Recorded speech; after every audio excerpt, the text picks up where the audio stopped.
Lamig. So bali ngayon lang yung pinaka-official practice ko para sa LA Marathon, January 6. Sobrang dami kasing event. Ngayon lang talaga lumuwag. Natamad pa nga ako, pinilit ko lang. So bali goal ko 2 miles muna ngayon, tapos 4 to 5 days a week. Araw-araw. Dapat wala na talagang excuses. January na. Grabe. Pero sobrang lamig. Foggy. Whew. Ngayon lang magseseryoso kasi malapit na. Hanep.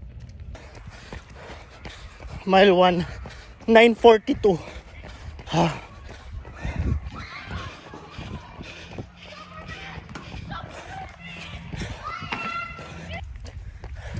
Mile 2, 9:17. Ha.